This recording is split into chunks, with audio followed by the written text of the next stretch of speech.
माननीय अध्यक्ष महोदय, देश के लोकप्रिय पूर्व प्रधानमंत्री भारत रत्न अटल बिहारी वाजपेयी जी ने कहा था, एक व्यक्ति को सशक्त करना देश को सशक्त करना है और यह सशक्तिकरण तेज आर्थिक प्रगति एवं शीघ्र सामाजिक बदलाव से ही संभव है। हम राजस्थान प्रदेश को अमृतकाल खंड के अंत तक वर्ष 2047 तक देश की प्रगति में योगदान देने वाला अग्रिम राज्य बनाने के लिए श्रद्धेय अटल बिहारी वाजपेयी जी की सीख के अनुसार आर्थिक समृद्धि के पथ पर अग्रसर करेंगे। इस क्रम में आमजन को राहत देने के साथ ही प्रदेश में निवेश पर भी ध्यान केंद्रित करना आवश्यक है। मैं माननीय सदन के माध्यम से प्रदेशवासियों को विश्वास दिलाना चाहती हूं कि प्रदेश की अर्थव्यवस्था को पटरी पर लाने तथा आमजन के जीवन स्तर को उत्थान व जन कल्याणकारी योजनाओं के प्रभावी इम्प्लीमेंटेशन के लिए सार्थक कदम उठाए जाएंगे। इस कड़ी में हमने प्रदेश के आर्थिक उन्नयन के लिए Rajasthan economic revival task force के गठन का निर्णय लिया है। उद्यमिता, निवेश एवं विकास को प्रोत्साहित करने के लिए राज्य सरकार प्रोसीजरल सरलता व पारदर्शिता के लिए प्रतिबद्ध है। इसको ध्यान में रखते हुए एमनेस्टी योजनाएं प्रस्तावित की जा रही हैं, जो 31 जुलाई 2024 तक प्रभावी रहेंगी।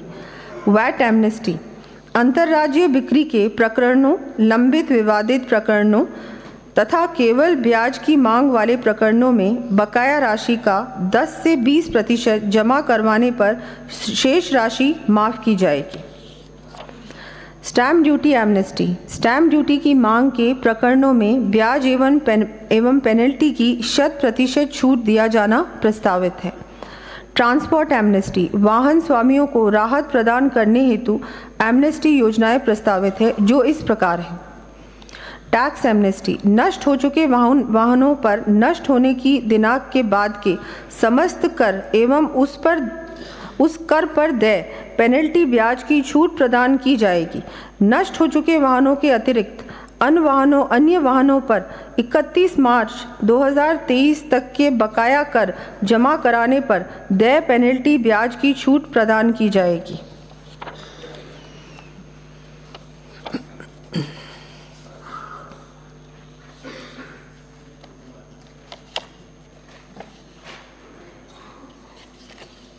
ई रवाना एमनेस्टी, खान विभाग से प्राप्त सूचना के आधार पर दर्ज ओवरलोडिंग अतिभरण के प्रकरणों में कंपाउंडिंग राशि में 96% तक छूट प्रदान की जाएगी।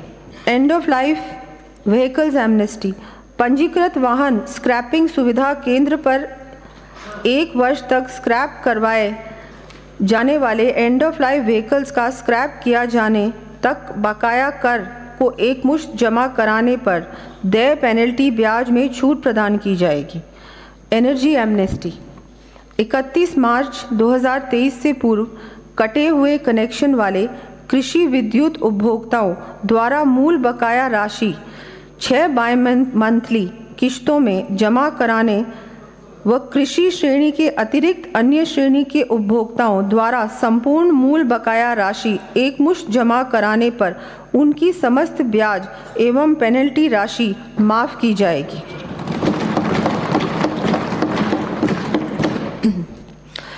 प्रदेश में ईज ऑफ डूइंग बिजनेस को प्रभावी कर आमजन को और अधिक सुविधाएं प्राप्त करवाने की दृष्टि से पक्षकारों द्वारा स्वयं भरी गई सूचनाओं के आधार पर पंजीयन हेतु उनका दस्तावेज स्वतः तैयार हो सकेगा।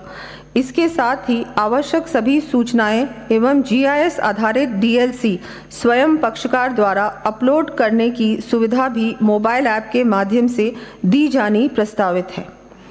दस्तावेजों के ऑनलाइन एनीवेयर रजिस्ट्रेशन के कार्य को गति देने के लिए मौका निरीक्षण हेतु ऑनलाइन ऐप विकसित करते हुए क्वालिफाइड मौका निरीक्षकों को इम्पैनल करने की कार्रवाई की जाएगी।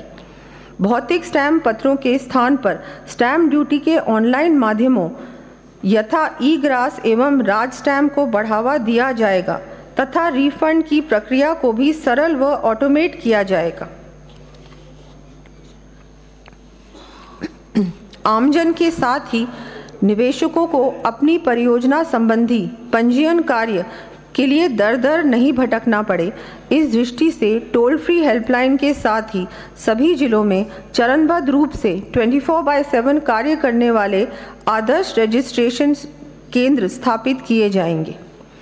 प्रदेश में स्टैंप एवं रजिस्ट्रेशन से संबंधित विभिन्न शुल्कों की दरों के डिमिस्टिफिकेशन की दृष्टि से उन्हें चरणबद्ध रूप से रिवाइज कर रैशनलाइज किया जाएगा।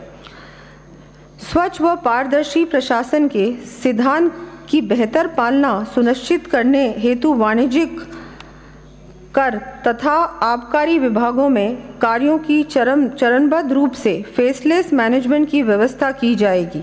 इस दृष्टि से प्रदेश में online integrated tax management system, integrated excise management system तथा जन आधार वॉलेट को और अधिक सुदृढ़ एवं व्यापक किया जाएगा। वर्तमान में परिवहन विभाग के द्वारा ई लाइसेंस एवं ई रजिस्ट्रेशन सर्टिफिकेट जारी करने की प्रक्रिया निर्धारित करने के बाद भी आमजन को स्मार्ट कार्ड के लिए राशि 200 रुपये का अतिरिक्त व्यय करना होता है। अब आमजन को इस अतिरिक्त व्यय से मुक्त करने के लिए स्मार्ट कार्ड व्यवस्था को समाप्त करते हुए ई ड्राइविंग लाइसेंस एवं ई रजिस्ट्रेशन सर्टिफिकेट की व्यवस्था लागू किया जाना प्रस्तावित है।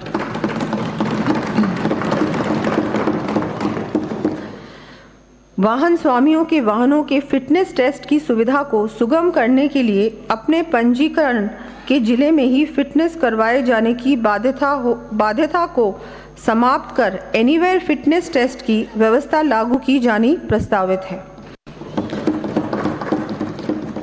राज्य के किसानों के हितों तथा आम उपभोक्ताओं की ज़रूरतों को ध्यान में रखते हुए चीनी और गुड़ पर मंडी शुल्क को समाप्त किया जाना प्रस्तावित है।